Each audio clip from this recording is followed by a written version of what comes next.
est derrière nous, ainsi que la tribu des Mursis. Les villages se succèdent le long du fleuve Omo. Les gens vivent ici de culture de sorgho et de tabac, et les troupeaux de zébus sont menés plus loin.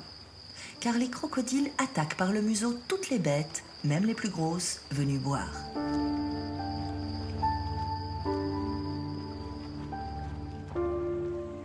La nature est étrangement calme, démentant les rumeurs de clash entre les tribus d'Assanej et Nyangatom. Comme dans un rêve, sans la moindre animosité, nous parvenons chez ces derniers. Rien n'a changé ici depuis les origines.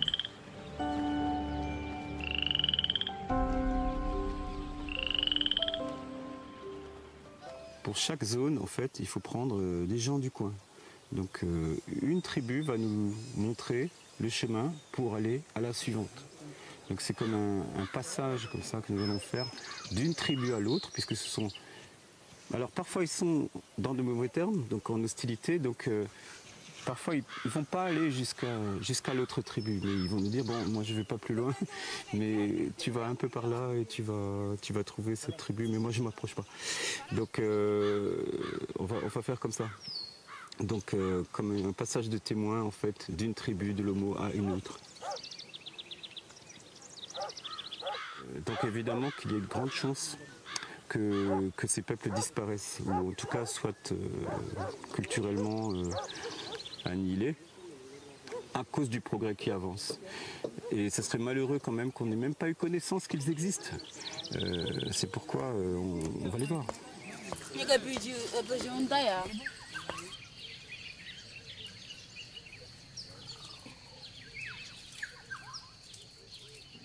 Ce village Nyangatom surplombe le fleuve. Les enfants qui vivent ici n'ont certainement jamais vu d'homme blanc. Pourtant, chacun se montre accueillant, attentif, hospitalier. Moment magique et inattendu lorsque cette famille offre une boisson à base de sorgho grillé. Ces gens, même s'ils n'ont rien, nous offrent tout, simplement, avec humanité.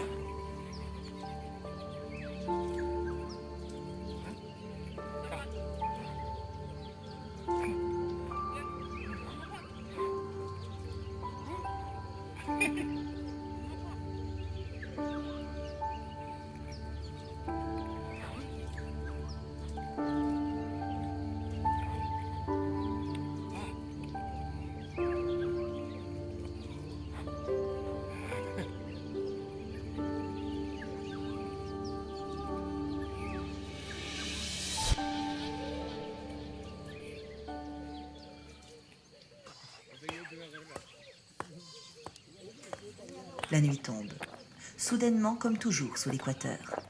La vie du village se ralentit avec l'obscurité. Mais la rencontre se poursuit au bord du feu, comme si chacun avait encore envie de découvrir l'autre, sans se lasser, et avec une curiosité réciproque.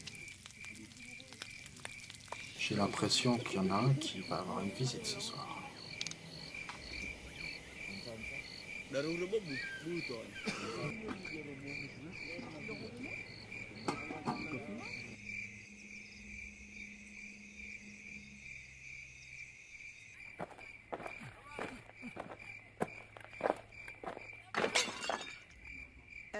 Bonsoir, ça va?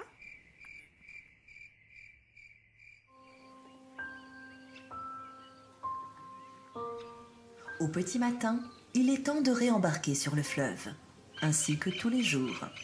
Mais cette fois, comme après un rêve éveillé. Cette rencontre était certes éphémère, mais inoubliable. Comme si le temps et les distances n'avaient pas d'importance. Il reste tant de tribus à découvrir.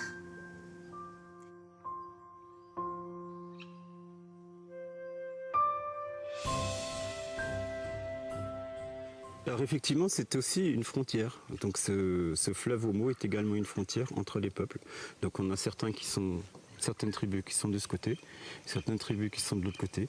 Là on a par exemple les Nyangatom, là on a par exemple les Mursis, les Omo Mursis. Et ces peuples se détestent cordialement. Évidemment, ils sont obligés d'abreuver leurs troupeaux parfois dans le fleuve. Et puis donc les vols de bétail sont assez fréquents. La plupart des hommes sont armés de kalachnikov ou de fusils automatiques. Et en plus des lances, bien sûr. Et les clashs tribaux sont très très très fréquents. de part et d'autre du fleuve.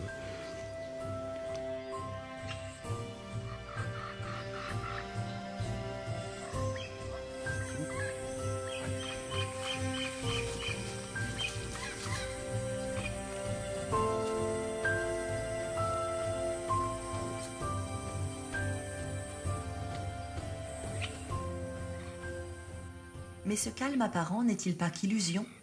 Un peu comme une tempête peut se déchaîner sans signe avant-coureur, ou comme un tremblement de terre peut survenir soudainement. Les clashs tribaux peuvent en effet intervenir n'importe quand, sans avertissement, sans même qu'on en connaisse clairement la raison.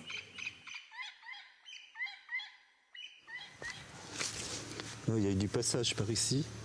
Après, c'était des gens avec des chaussures. Donc c'est plutôt mauvais signe parce que c'est probablement des gens armés qui sont passés par ici. Bon, le problème, c'est qu'ici aussi, il y a des affrontements avec les surmas. Et à 10 km la nuit passée, les surmas ont attaqué les forces spéciales éthiopiennes. Il y a eu des dizaines de morts. Ils voulaient récupérer en fait des têtes de bétail qu'on leur avait pris, 3000 têtes de bétail. Donc ils se sont battus entre 22h et 2h du matin. Et là, encore une fois, on ne peut pas passer. Donc malheureusement, on est obligé de faire demi-tour. Mais je ne sais pas comment on va faire.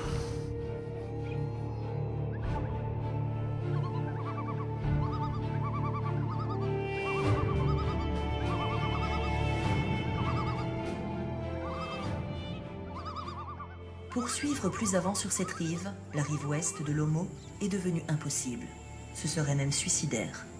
Il faut donc revenir en arrière et retraverser le fleuve. Ce long détour risque de prendre 4 jours et personne ne l'a anticipé. Le fleuve Omo prend sa source non loin d'Addis Abeba, sur les hauts plateaux. Mais c'est ici qu'il est le plus difficile à suivre et à parcourir. Il n'a par ailleurs été exploré pour la première fois qu'il y a un siècle. Les Tchaka, les Bodi, les Surma, toutes ces tribus qui vivent là, vivent en même temps dans une jungle équatoriale sèche ou humide et dans les derniers débris escarpés des hauts plateaux. C'est ce qui rend ces zones parmi les plus inaccessibles du monde.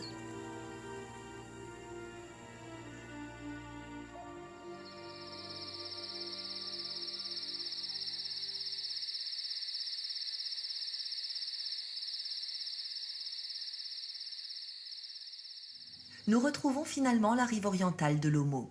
Comme en perdition, Philippe Frey et son équipe retrouvent les premières traces de vie. Un berger, des chèvres, un village se présente enfin. Mais de quelle tribu s'agit-il? Le territoire est-il stable? Il s'agit finalement, soulagement, de Hamer. Rien qu'aux petites nattes teintes en ocre de la jeune femme, on le reconnaît d'ailleurs. Les Hamers sont traditionnellement pacifiques, sauf avec leurs ennemis, qui tentent de leur voler des ébus, bien entendu.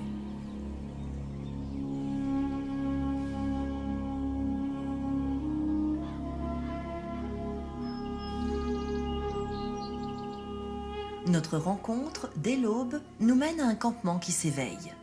Surprise, toute l'assistance est sur le départ. Mais pour quel événement inattendu? On l'apprend vite. Un Noukouli a lieu non loin de là.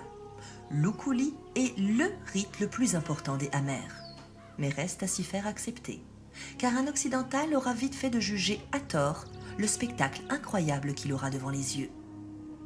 Le meilleur test n'est-il pas encore, et comme bien souvent, de tester le regard du nouvel arrivant?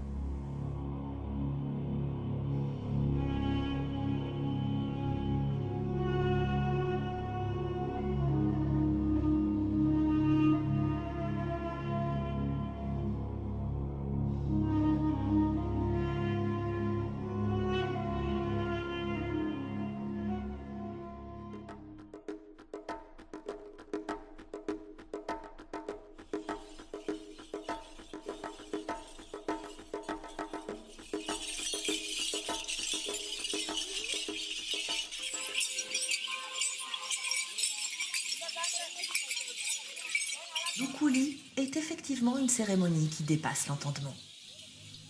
Les Hamers sont des nomades qui vivent isolés les uns des autres, mais de temps en temps, comme pour cet Oukouli, ils se retrouvent. Pour se rappeler la date fixée, ils ont recours à des cordelettes qu'ils lient par des nœuds. Chaque nœud représente un jour jusqu'à la fête. Chaque jour, on coupe un nœud avec son couteau. Et le jour dit, ce sont des centaines d'hommes et de femmes qui affluent à la cérémonie.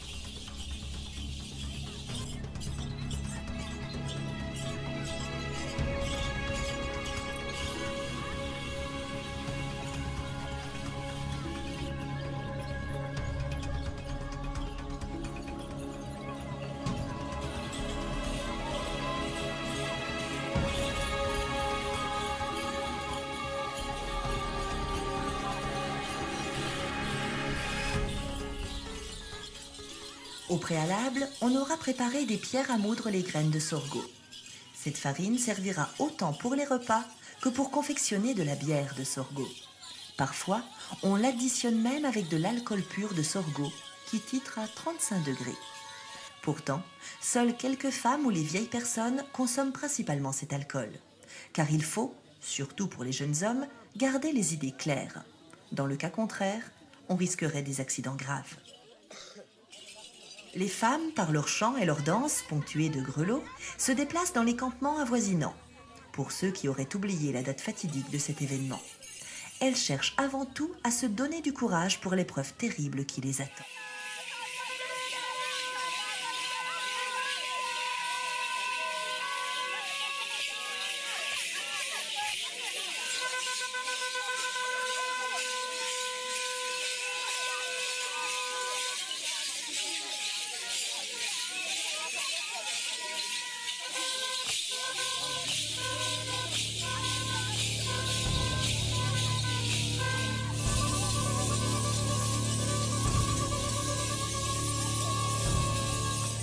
Arrivent enfin les mazes. Les mazes sont les fouetteurs, les nouveaux initiés. Ils forment une caste spéciale avec son propre langage, ses us et coutumes. Averties, les femmes se précipitent. Elles accourent à leur rencontre, prêtes au sacrifice pour leur clan.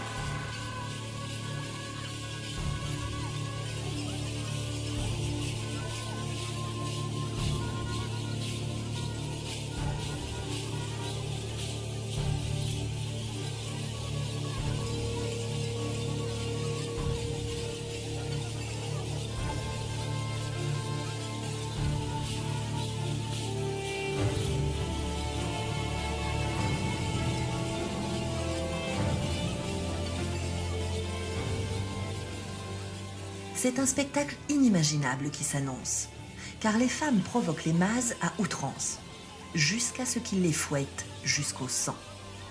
La branche, souple et tranchante, est après chaque coup abandonnée sur le sol, mais elle aura entaillé et cisaillé le dos de manière indélébile.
Pourquoi un tel supplice?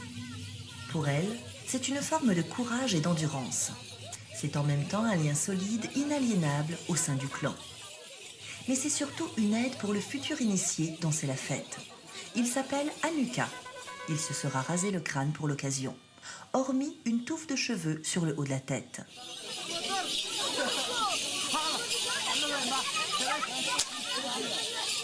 Même s'il n'a pas un regard pour les femmes qui souffrent pour lui, il intériorisera cette plainte en lui. Hanukkah, l'adolescent, devient ainsi un membre à part entière de la société des Hamers. En se suppliciant, toutes les femmes l'aident ainsi à y parvenir.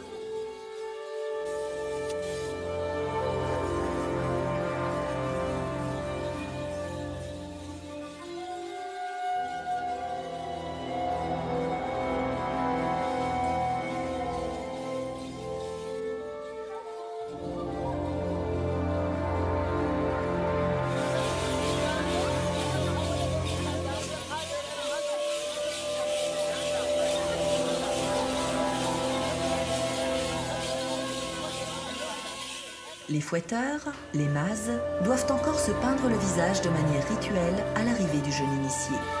On utilise des teintes végétales qui existent dans la nature. Mais celui qui accomplit les peintures doit d'abord être purifié à l'eau de la tête aux pieds. On place aussi 2 plumes de part et d'autre de la tête des hommes.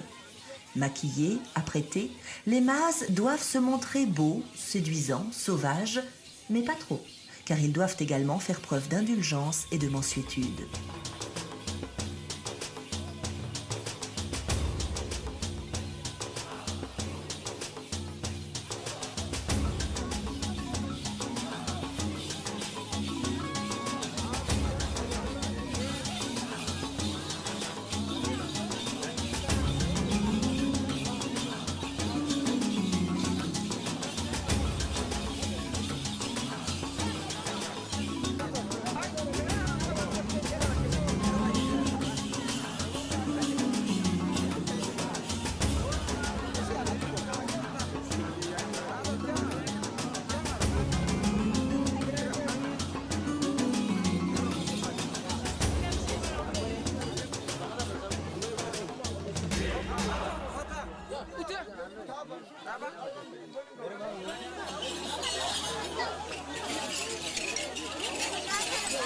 Les coups de fouet pleuvent de moins en moins. On ne frappe d'ailleurs jamais les seins, même si le coup vient par le devant, mais uniquement les reins et le dos. Les hommes doivent malgré tout calmer les femmes devenues hystériques de douleur, car elles en redemandent toujours plus. Pas un son de douleur n'est sorti de leurs lèvres.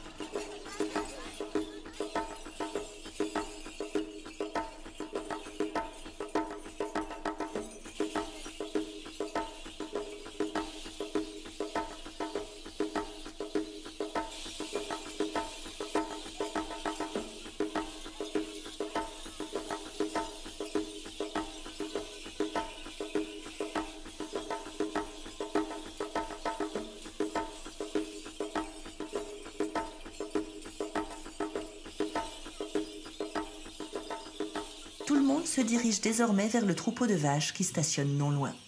C'est une esplanade nue et dégagée qui accueillera l'assistance.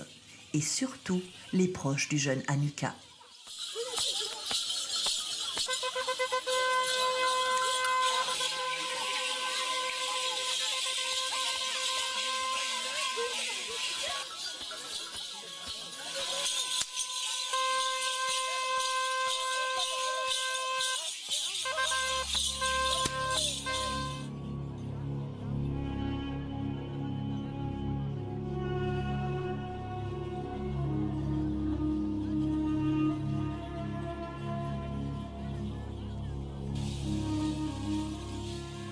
On fait tout pour faciliter la tâche du jeune homme qui devra sauter par 3 fois sur le dos des vaches rassemblées.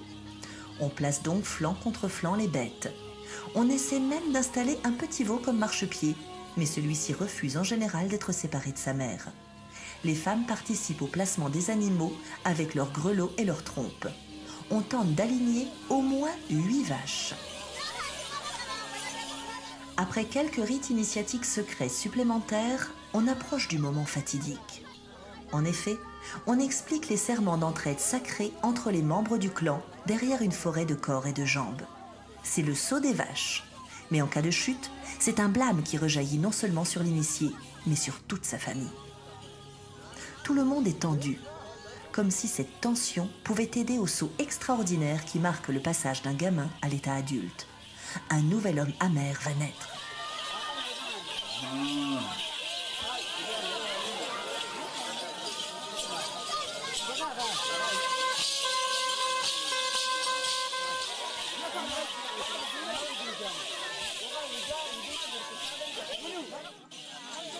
Allez, Aluka, essaie encore une dernière fois.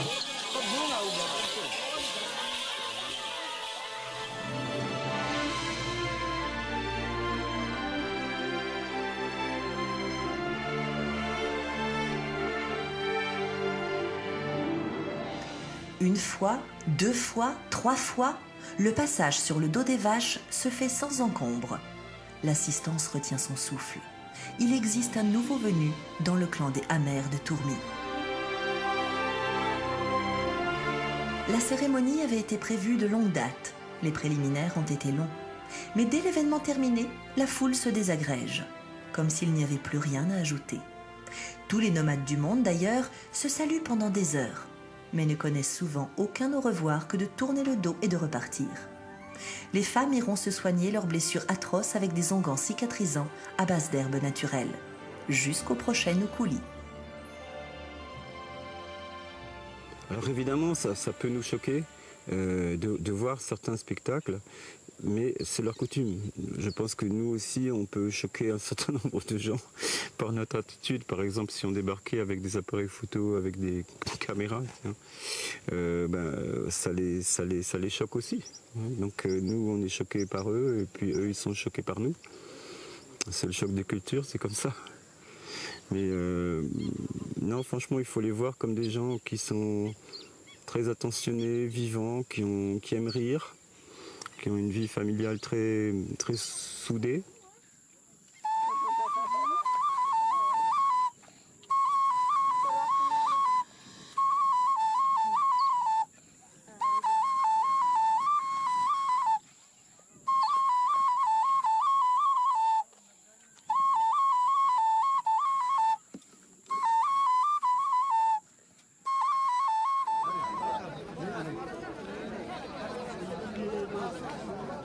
Il est temps de quitter l'Omo et ses tribus stupéfiantes. Le retour s'annonce. Même s'il faudra certainement autant d'efforts pour se réadapter à la civilisation qu'il n'en aura fallu pour s'adapter au peuple premier. La dernière tribu nilotique est celle des Bana. Chance, c'est leur jour de marché hebdomadaire. À Ke-Afer. Même si les Bana sont parés de la tête aux pieds de perles synthétiques multicolores, on observe alentour de plus en plus de plastique, de fer et de ciment. Tout indique la fin proche d'une immersion qui aura duré de longues semaines. Beaucoup de peuples autochtones ont été laminés par le progrès, sans aucun bénéfice pour eux. Ils y ont juste perdu leur identité et leur culture. Après les aborigènes, les bushmen, les amérindiens, doit-on assister à la fin proche des peuples de l'Omo ? Ça fait effectivement des milliers d'années qu'ils vivent de cette façon. Depuis qu'ils existent, ils vivent de cette façon. Mais maintenant, est-ce que ça va continuer? C'est ça la question. Est-ce qu'ils ne vont pas être effectivement acculturés, rejoints par la civilisation, rejoints par la modernité qui les gagne? Bon, pour l'instant, ils rejettent complètement tout ce qui vient de l'extérieur, y compris des autres tribus, parce que chacun vit dans sa tribu, il n'y a même pas de mariage interculturel entre tribus. Donc pour l'instant, ils sont fiers de leur rite, ils sont fiers de tout ça, mais est-ce que ça va durer? Alors combien de temps? Peut-être 1 an, peut-être 2 ans, peut-être 5 ans? Ça, personne ne peut le dire. C'est justement le grand mystère de ces peuples de l'Omo, parce qu'ils sont hyper traditionnels, ils vivent à leur façon, pour l'instant, ils ne veulent rien savoir du reste du monde. Mais est-ce que ça va durer? C'est ça la question. Personne ne peut répondre.